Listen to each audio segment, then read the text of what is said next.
মৰমৰ ছাত্ৰ-ছাত্ৰীসকল, আজি আমি 6ষ্ঠ শ্ৰেণীৰ সমাজ বিজ্ঞানৰ পাঠ নং 22 গণতন্ত্ৰ আৰু ইয়াৰ নীতিসমূহ এই পাঠটোৰ অনুশীলনীত থকা প্ৰশ্নোত্তৰসমূহ কৰিম। 1 নম্বৰ প্ৰশ্ন, চমু উত্তৰ লিখা। ক, গণতন্ত্ৰৰ এটা নীতিৰ নাম লিখা। লিখিবা গণতন্ত্ৰৰ এটা নীতিৰ নাম ন্যায়। খ নম্বৰ, যুগলহঁতে পূজাৰ বন্ধত কি ক্লাব খুলিলে? যুগলহঁতে পূজাৰ বন্ধত ক্ৰিকেট ক্লাব খুলিলে। গ নম্বৰ, মহাত্মা গান্ধীয়ে দক্ষিণ আফ্ৰিকাত কি আন্দোলন কৰিছিল? মহাত্মা গান্ধীয়ে দক্ষিণ আফ্ৰিকাত সত্যাগ্ৰহ আন্দোলন কৰিছিল। 2 নম্বৰ, উত্তৰ দিয়া। ক, গণতন্ত্ৰ জনপ্ৰিয় হোৱাৰ কাৰণ কি? লিখিবা গণতন্ত্ৰ জনপ্ৰিয় হোৱাৰ কাৰণ হ'ল এই ব্যৱস্থাত জনসাধাৰণে পূৰ্ণ সহযোগিতা কৰাৰ সুবিধা পায়। খ নম্বৰ, নাগৰিকৰ অধিকাৰ কেইটামান লিখা। উত্তৰ লিখা, নাগৰিকৰ কেইটামান অধিকাৰ হ'ল সমতাৰ অধিকাৰ, স্বাধীনতাৰ অধিকাৰ, শোষণৰ বিৰুদ্ধে অধিকাৰ, ধৰ্মীয় অধিকাৰ, সাংস্কৃতিক আৰু শিক্ষাৰ অধিকাৰ, সাংবিধানিক প্ৰতিকাৰৰ অধিকাৰ।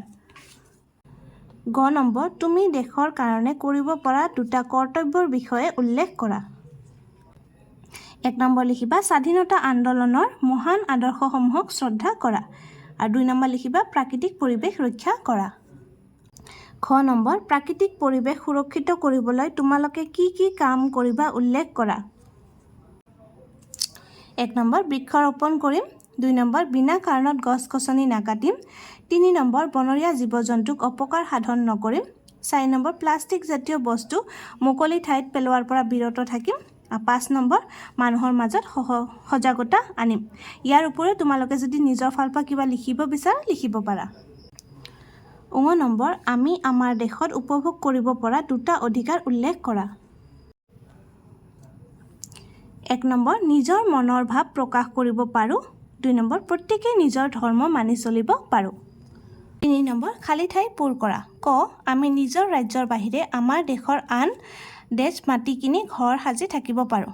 আন ৰাজ্যটো দেশৰ ভিতৰত হ'লে হ'ল আন ৰাজ্যটো আমি মাটি কিনি ঘৰ সাজি থাকিব পাৰোঁ। তাৰপিছত খ নম্বৰ, শিশুৰ প্ৰাথমিক শিক্ষা আইনখন কিমান চনত কাৰ্যকৰী হয়? 2010 চনত। 2010 চনত কাৰ্যকৰী কৰা হয়।